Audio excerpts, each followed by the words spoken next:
जय हिंद दोस्तों empires classes पर आपका स्वागत है। उम्मीद करता हूँ आप सभी अच्छे होंगे, आपकी तैयारी वो है अच्छी चल रही होगी। तो दोस्तों आप सभी दोस्तों के कमेंट आ रहे थे, सर हमारी रीजनिंग की क्लासें भी रेगुलर चल रही हैं, हिंदी की भी हो रही है, मैथ की क्लासें भी हो रही हैं, लेकिन सर हमारी जीके की क्लासें कब से शुरू होगी। तो उसी को देखते हुए दोस्तों हमने जो आपकी जीके की क्लासें भी आज से शुरू कर दी है। जीके में हम पहला जो है हमारा वो ज्योग्राफी को पढ़ेंगे, उसके बाद जो है हिस्ट्री और पॉलिटी, और इसके बाद में आपके जो है करंट के भी जो क्लासें हो जाएंगी। तो दोस्तों आज हम ज्योग्राफी यानी भारत का भूगोल जो है पढ़ेंगे।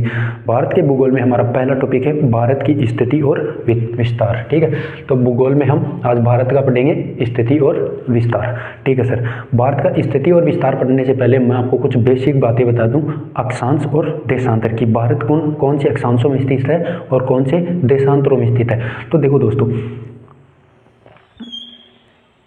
अगर ग्लोब पर अगर हम देखें तो ये होता है 0 डिग्री अक्षांश। ठीक है, जो क्षैतिज रेखाएं होती हैं वो होती है अक्षांश, तो ये हो गया 0 डिग्री अक्षांश। ठीक है दोस्तों, उसके बाद देखो अब इसके ऊपर का भाग जो है उत्तरी अक्षांश में आ जाएगा और नीचे का जो भाग है वो दक्षिणी अक्षांश में। ठीक है, इसके बाद देखो इसे बोलते हैं हम 0 डिग्री देशांतर। 0 डिग्री देशांतर। अब इस देशांतर के पूर्व में जो है पूर्वी देशांतर और पश्चिम में पश्चिमी देशांतर। तो ये हो गए अक्षांश और देशांतर। जो भी क्षैतिज रेखाएं होंगी, अब ये 0 है, इसके ऊपर 1 डिग्री 2 डिग्री 3 डिग्री 4 डिग्री जो है ऐसे करके 90 डिग्री अक्षांश तक, और इधर जो है 180 डिग्री देशांतर और 100 डिग्री 80 डिग्री अक्षांश तक। अब देखो जो हमारी भारत की स्थिति है वो लगभग यहाँ पर कुछ इस प्रकार से जो है भारत की स्थिति है। ठीक है दोस्तों, भारत यहाँ पर स्थित है, मतलब कि भारत की स्थिति देखें हम तो भारत ऊपर उत्तर हो गया और ये पूर्व। तो भारत जो है दोस्तों, नोट्स जो है आप साथ साथ बनाते रहना। ठीक है, भारत उत्तर पूर्व में स्थित है, उत्तर पूर्व में स्थित है। ठीक है दोस्तों, भारत जो है उत्तर पूर्व में स्थित है। अगर हम देखें ग्लोब के अकॉर्डिंग वर्ल्ड में तो जो है भारत हमारा उत्तर और ये हो गया पूर्व, तो ये हिस्सा हो गया उत्तर पूर्व में स्थित है। ठीक है सर, ये तो हमें स्थिति तो पता चल गई कि उत्तर पूर्व में है। अब हमें अक्षांश और देशांतरों के बारे में जो है पता लगाना है।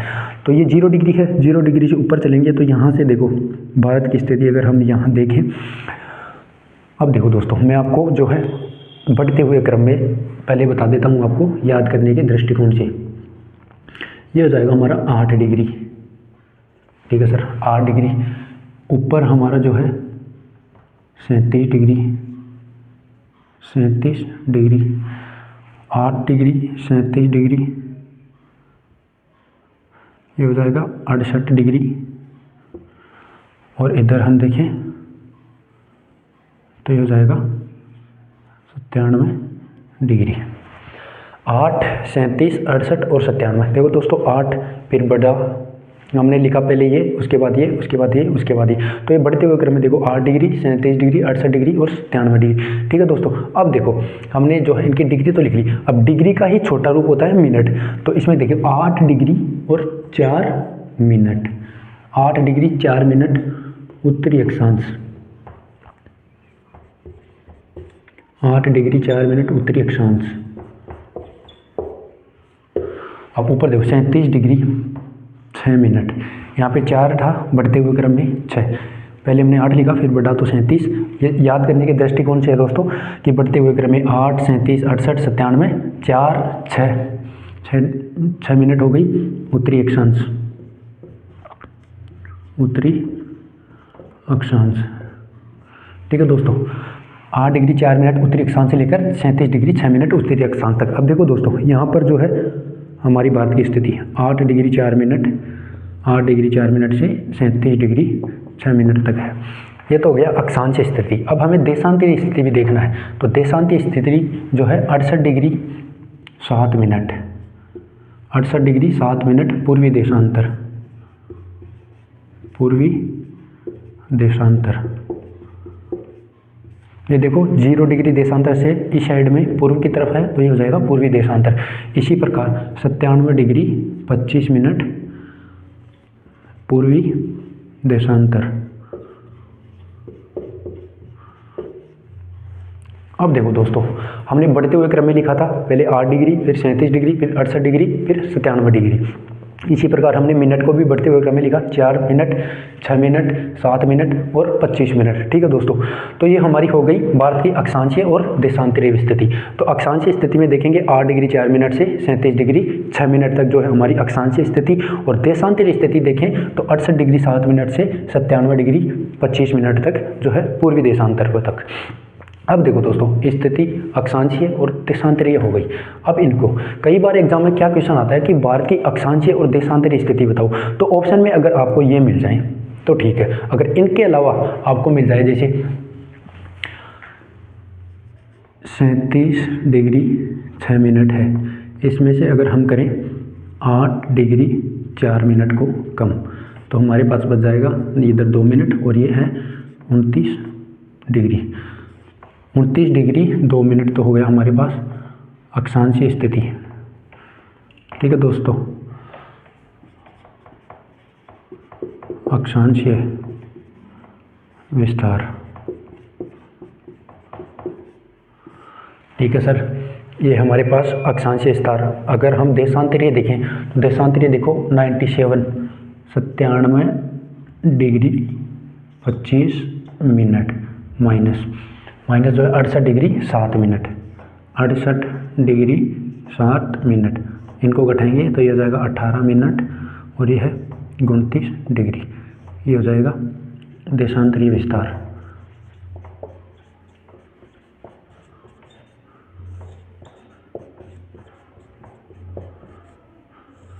अब देखो दोस्तों, कई बार एग्जाम क्वेश्चन में या तो ये डायरेक्ट दे देंगे, अगर ये डायरेक्ट ना दे तो फिर हम ये डायरेक्ट पूछेंगे कि भारत की अक्षांशीय जो भारत का अक्षांशीय विस्तार है वो कितना होगा।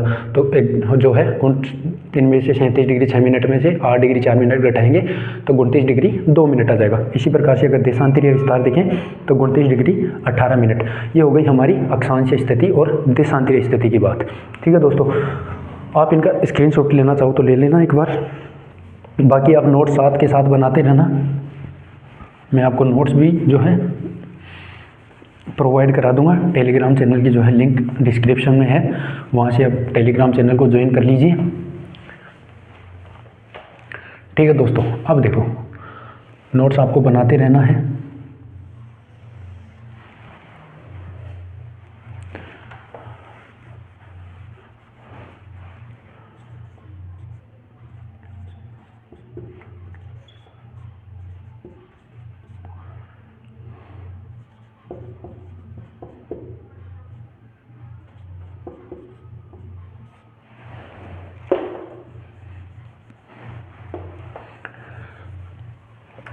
दोस्तों, अब एग्ज़ाम का जो है हमारे पास टाइम बहुत कम बचा है, तो आपको जो है अपनी तैयारी को और भी बेहतर करना होगा। ठीक है दोस्तों, अब देखो यहाँ से अगर हम बात करें, भारत जो है उत्तर पूर्व में स्थित है। ठीक है दोस्तों, अब देखो भारत की कुछ और बात कर ले, भारत के क्षेत्रफल की बात कर ले अगर हम, सर भारत का क्षेत्रफल जो है, क्षेत्रफल के बाद अगर हम बात करें अक्षांशीय विस्तार की,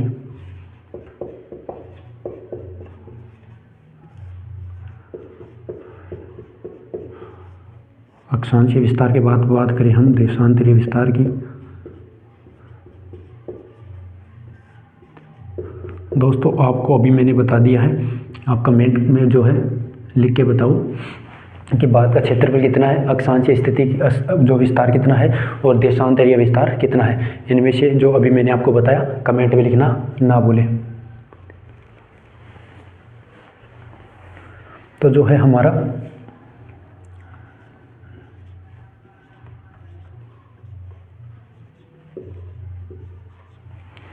ठीक है दोस्तों, भारत की अगर हम कुल क्षेत्रफल की बात करें तो भारत का क्षेत्रफल होता है 32,87,263 वर्ग किलोमीटर।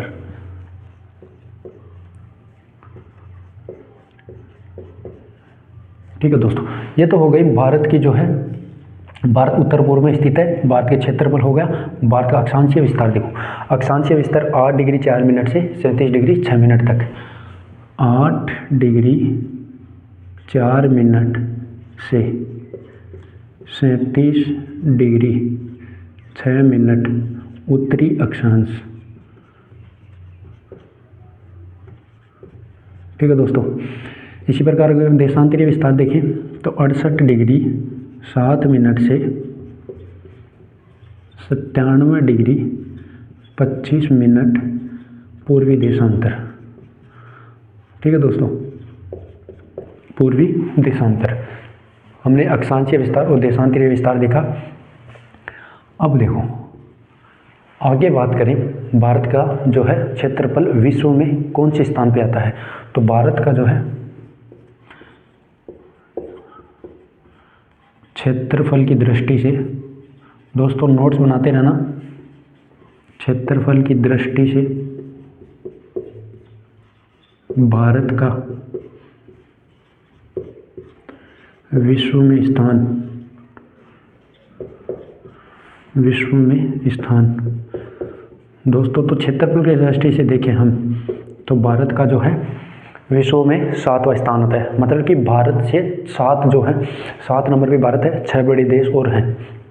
ठीक है दोस्तों, भारत का क्षेत्रफल जो है कितना है विश्व की दृष्टिकोण से देखें तो विश्व के दृष्टिकोण से देखें तो विश्व के कुल क्षेत्रफल का 2.42%, विश्व के कुल क्षेत्रफल का 2.42 मतलब लगभग 2.5 बोल दें, 2.42% भारत का क्षेत्रफल है विश्व के दृष्टिकोण से। ठीक है दोस्तों, उनको जो है लिख लीजिए आप या फिर स्क्रीनशॉट ले लीजिए।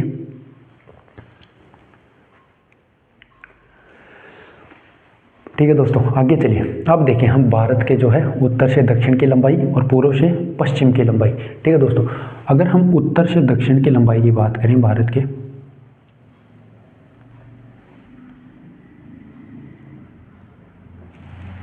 उत्तर से दक्षिण की बात करें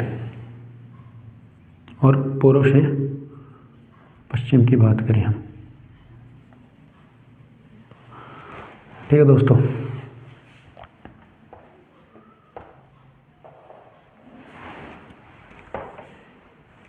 उत्तर से दक्षिण और पूर्व से पश्चिम की लंबाई जो है हम बात करें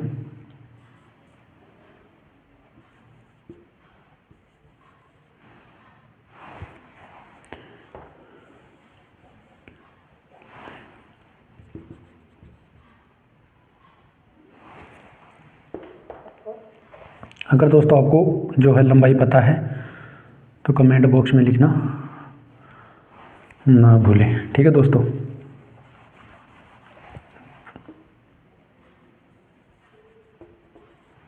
अब देखो दोस्तों, उत्तर से दक्षिण और पूर्व से पश्चिम की लंबाई बात करें।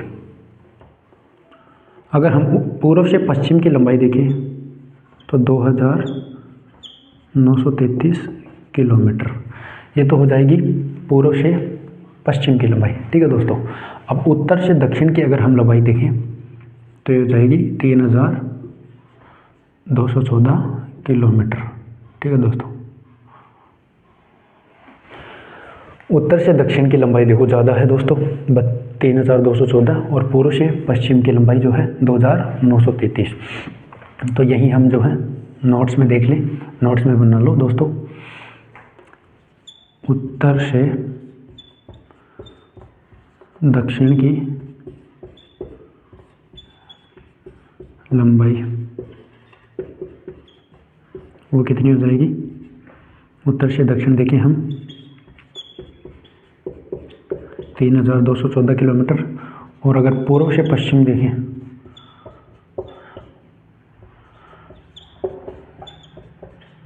पश्चिम से पूर्व या पूर्व से पश्चिम की लंबाई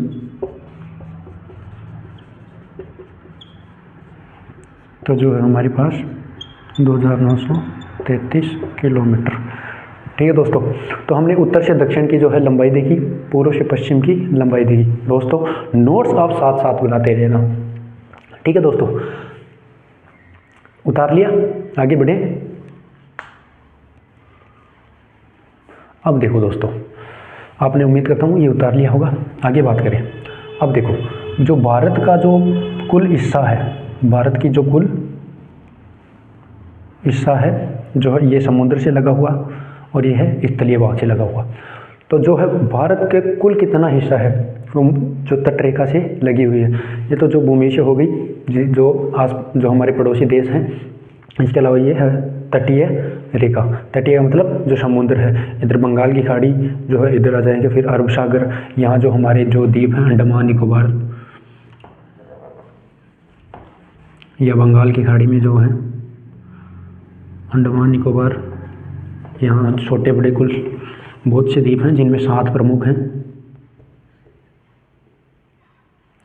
ठीक है, अंडमान निकोबार द्वीप समूह।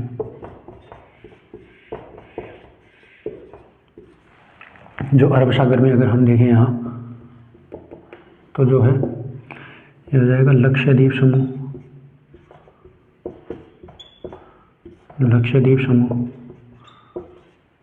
ठीक है दोस्तों, भारत की स्थिति है, भारत में जो है ये अंडमान निकोबार द्वीप समूह है और इधर जो है लक्षद्वीप हो जाएगा। ठीक है दोस्तों, ये जो अंडमान निकोबार द्वीप समूह है, भारत की जो मुख्य भूमि है इससे भी नीचे है। यहाँ हम जो है बोर्ड में दिखाई नहीं देगा तो ऊपर लिख दिया हमने। ठीक है, यहाँ इनकी लगभग यहाँ स्थिति है। ठीक है दोस्तों,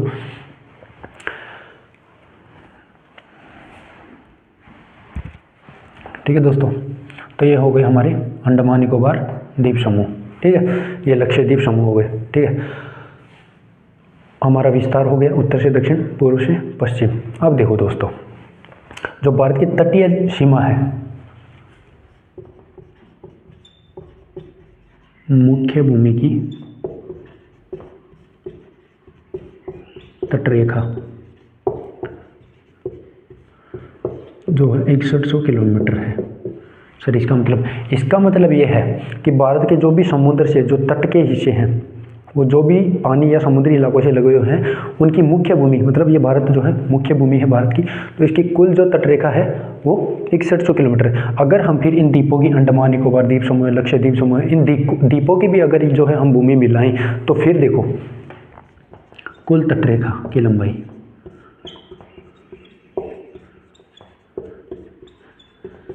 अगर कुल तटरेखा की अगर हम लंबाई की बात करें तो फिर वो हो जाएगी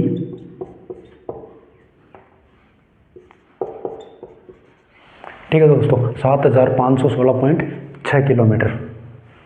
ठीक है दोस्तों, तो आप जो है इन नोट्स उतार लीजिए, इसका स्क्रीनशॉट ले लीजिए, उसके बाद हम आगे बढ़े। ठीक है, अब देखो भारत के तटीय जो हिस्सा है उसकी हमने बात कर ली। अब भारत के कुछ ऐसे राज्य हैं, भारत के अंदर जो राज्य हैं हमारे, उन ऐसे राज्य हैं जिनकी ना तो किसी देश के साथ सीमा लगती है और ना ही तटीय सीमा लगती है, समुद्री सीमा। तो वो कितने राज्य होंगे? तो भारत के वो ऐसे 5 राज्य हैं जिनको हम बोले तो अंतःस्थलीय राज्य बोल देंगे। अंतःस्थलीय राज्य, अंतःस्थलीय राज्य। ठीक है दोस्तों, तो भारत के अंतःस्थलीय राज्य हैं वो 5 राज्य हैं। सर 5 राज्य कौन कौन से हैं? अब देखो, सबसे पहले मध्य प्रदेश, मध्य प्रदेश, पहला मध्य प्रदेश हो गया। दूसरा हमारा जो है छत्तीसगढ़ हो गया, छत्तीसगढ़ हो गया। तीसरा हम बात करें तो जो है तेलंगाना। ठीक है, चौथा अगर हम बात करें तो झारखंड, और 5वां हम बात करें तो हरियाणा। ठीक है दोस्तों, तो ये 5 ऐसे राज्य हैं, 5 जो राज्य हैं वो अंतःस्थलीय राज्य हैं, मतलब कि इनकी सीमा जो है किसी भूमि से भी नहीं लगती, वो जो अंतर्राष्ट्रीय जो सीमा है उससे भी नहीं लगती, और ना ही तटीय यानी समुद्री सीमा से लगती है। तो ये 5 राज्य हैं, मध्य प्रदेश, छत्तीसगढ़, तेलंगाना, झारखंड और हरियाणा। ठीक है दोस्तों, इन अंतःस्थलीय राज्यों की बात हो गई। दोस्तों यहाँ तक स्क्रीनशॉट ले लीजिए, फिर आगे बढ़े हम। ठीक है दोस्तों, आगे बढ़े फिर हम। दोस्तों आपको पूरा जीके जो है इसी प्रकार से बिल्कुल बेसिक से आपको समझा के जो है आपका पूरा जीके करवाया जाएगा। दोस्तों एग्ज़ाम तक जो है सभी जो सब्जेक्ट है आपके, उन सब का जो है कोर्स हम पूरा कर देंगे। उनकी इसके अलावा जो है आपका रिवीजन भी करवाएंगे, टेस्ट सीरीज भी आपके लिए लेकर आएंगे।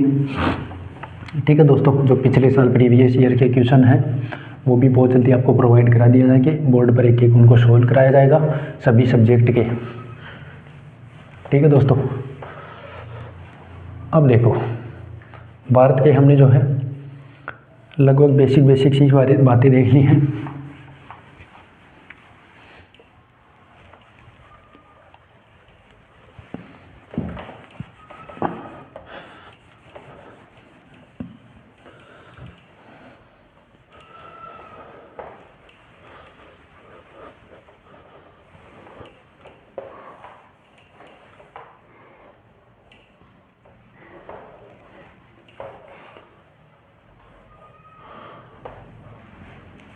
अब देखो दोस्तों, आगे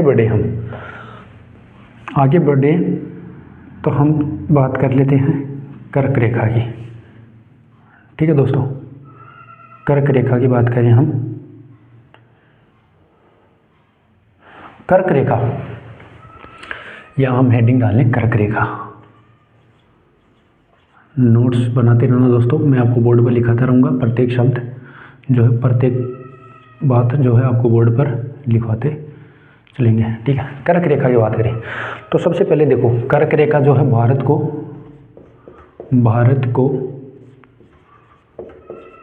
दो भागों में दो भागों में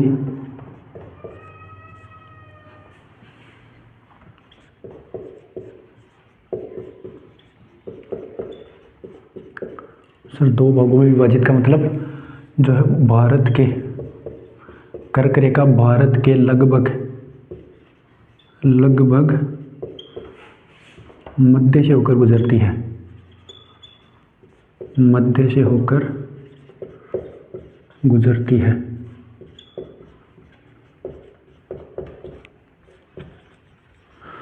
ठीक है दोस्तों, जो कर्क रेखा हमारी भारत के लगभग मध्य से होकर गुजरती है। मतलब अगर हम देखें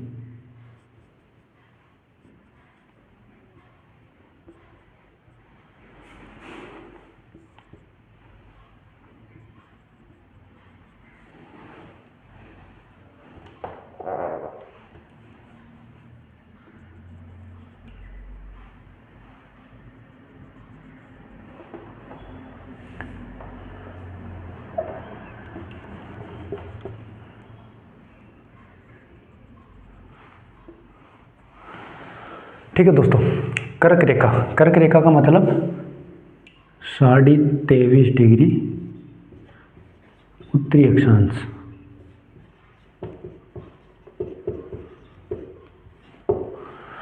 ये जो 23.5 डिग्री उत्तरी अक्षांश है, इसको हम कर्क रेखा बोलते हैं। ठीक है दोस्तों, 23.5 डिग्री उत्तरी अक्षांश को हम कर्क रेखा बोलते हैं। अब कर्क रेखा में जो भारत के कितने राज्यों से होकर गुजरती है, ये बात बहुत सी एग्जामों में दोस्तों पूछे जाते हैं कि कर्क रेखा भारत के कितने राज्यों से गुजरती है, कौन कौन से राज्यों से गुजरती है, इनका क्रम बताओ जो है, और इनकी जो राजधानी है वो कर्क रेखा के नज़दीक जो है कौन सी राजधानी सबसे नज़दीक है और कौन सी सबसे दूर है। तो इसी के बारे में हम बात करें आज। सबसे पहले देखो, सबसे पहले जो है गुजरात, फिर जो है हमारे राजस्थान की जो है गुजरात हो जाएगा। सबसे पहले हम बात करें तो गुजरात,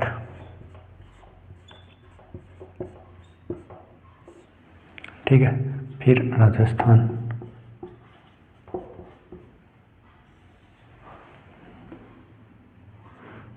फिर मध्य प्रदेश,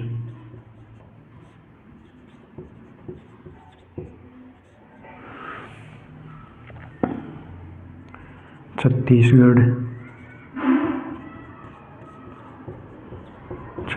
हो गया। छत्तीसगढ़ के बाद अगर हम बात करें तो जो है यहाँ पश्चिम बंगाल, यहाँ अगर हम बात करें तो है पश्चिम बंगाल,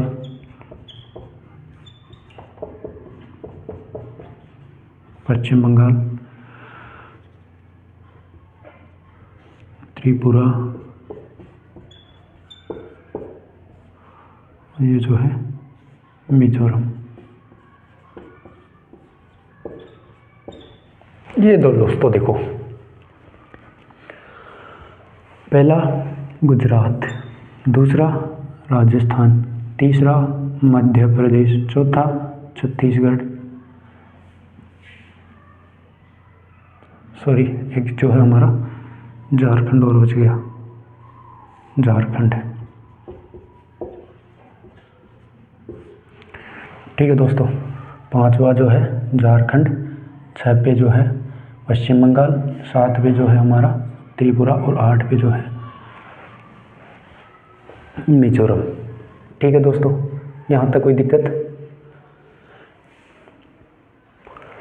गुजरात, राजस्थान, मध्य प्रदेश, छत्तीसगढ़, झारखंड, पश्चिम बंगाल, त्रिपुरा और मिजोरम। तो ये जो 8 राज्य हैं, इन 8 राज्यों से कर्क रेखा गुजरती है। 8 राज्य देखो, सबसे पहले हमने देखा गुजरात, फिर हमारा राजस्थान, फिर देखा हमने मध्य प्रदेश, फिर देखा छत्तीसगढ़, फिर झारखंड, फिर पश्चिम बंगाल, फिर त्रिपुरा और उसके बाद मिजोरम। तो जो है 8 राज्य हमने देखे, गुजरात, राजस्थान, मध्य प्रदेश, छत्तीसगढ़, झारखंड, पश्चिम बंगाल, त्रिपुरा और मिजोरम। ठीक है दोस्तों, इन 8 राज्यों से होकर जो है कर्क रेखा गुजरती है। अब एग्जाम में क्वेश्चन कैसे पूछे जाते हैं कर्क रेखा से संबंधित?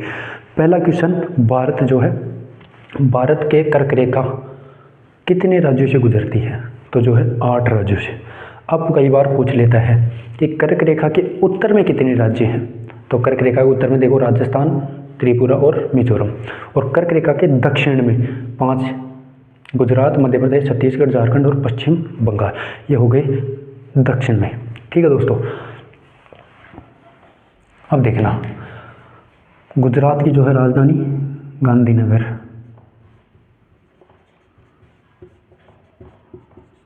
यहाँ लिख ले गुजरात की गांधीनगर, गांधीनगर। राजस्थान की जयपुर, मध्य प्रदेश की भोपाल, छत्तीसगढ़ की रायपुर, झारखंड की रांची, पश्चिम बंगाल की कोलकाता,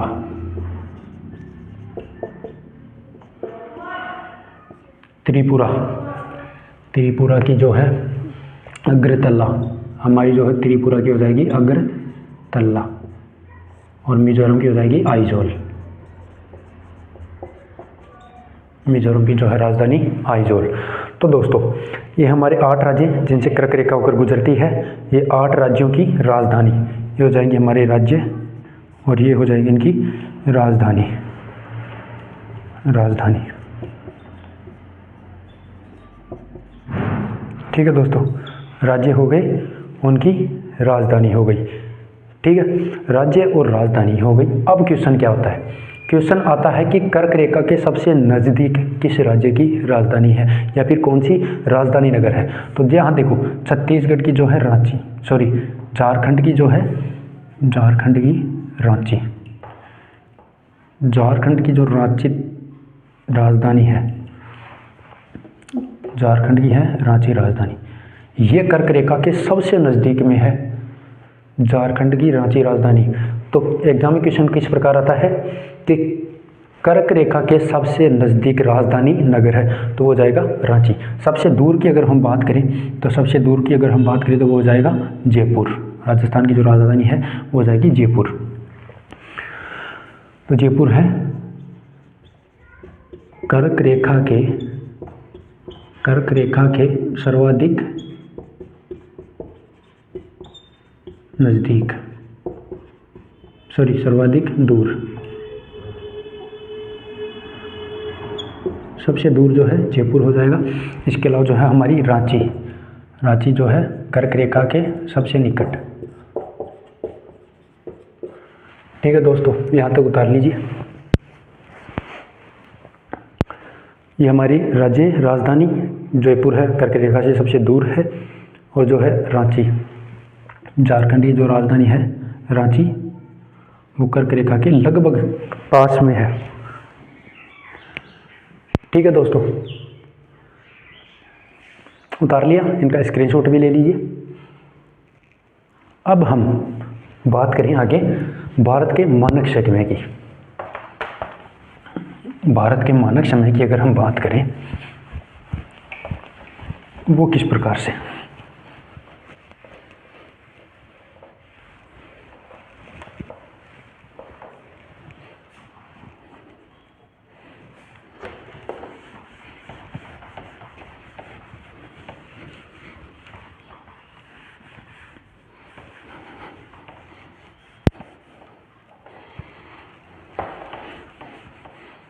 दोस्तों नोट्स बनाते रहना। ये नोट्स ही जो हैं एग्ज़ाम में इनको एक बार रिवीजन कर लेना इनका। इनसे बाहर कुछ जाने वाला है नहीं, आपको जीके इतना मजबूत करा दिया जाएगा। इसके अलावा बाकी सब्जेक्ट आपकी चल ही रही है, उम्मीद करता हूँ उनमें तो आपको कोई प्रॉब्लम होगी नहीं। फिर भी अगर कोई डाउट रह जाता है तो कमेंट करके पूछ लेना, हम आपके कमेंट का जवाब ज़रूर देंगे। ठीक है दोस्तों,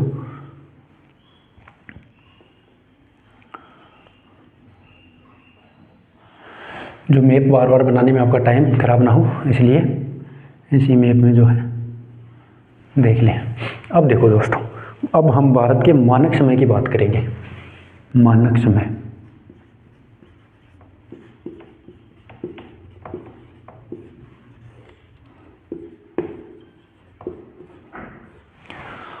दोस्तों आपने जो है कई बार ये तो देखा ही होगा कि GMT प्लस 5.5 आवर। GMT का मतलब ग्रीनविच मीन टाइम, मतलब कि जो ग्रीनविच रेखा है उससे 5.5 घंटे आगे, 5.5 घंटे अगर उसमें जोड़ दें तो भारत का जो है समय निर्धारित किया गया है। किस प्रकार से, ये देखो दोस्तों, ये है 82.5 डिग्री पूर्वी देशांतर।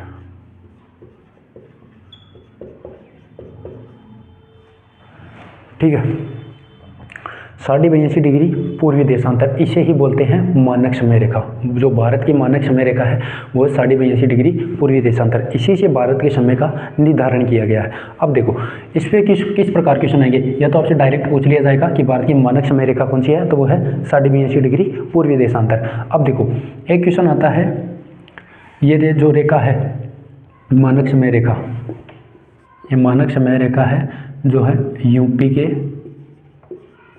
इलाहाबाद यानी प्रयागराज, इलाहाबाद के नैनी के निकट स्थित है।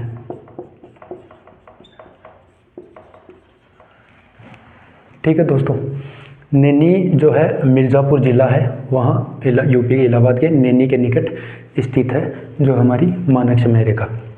यहाँ पे है नैनी मिर्ज़ापुर जिला।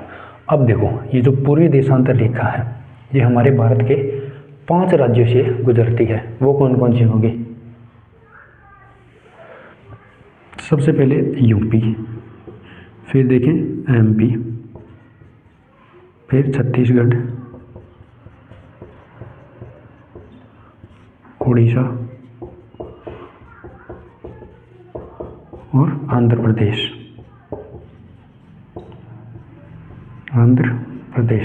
तो दोस्तों 5 राज्यों से होकर जो है 82.5 डिग्री रेखा गुजरती है। पहला यूपी, दूसरा MP, तीसरा छत्तीसगढ़, चौथा उड़ीसा और 5वां आंध्र प्रदेश। ठीक है, इन 5 राज्यों से जो है 82.5 डिग्री पूर्वी देशांतर रेखा गुजरती है, जिसे हम मानक समय रेखा कहते हैं। ये यूपी इलाहाबाद के नैनी के निकट स्थित है। ठीक है दोस्तों, उम्मीद करता हूँ आज की क्लास जो आपको अच्छी लगी होगी। दोस्तों क्लास अच्छी लगी है तो क्लास को लाइक कीजिए, क्लास को जो है कमेंट कीजिए, शेयर कीजिए। इसी के अलावा दोस्तों अगर हम इस प्रकार भूगोल पढ़ रहे हैं, भूगोल के अलावा फिर हम हिस्ट्री और जो पॉलिटी की क्लासें पढ़ेंगे। दोस्तों क्लास कैसी लगी कमेंट में बताना ना भूलें। जय हिंद।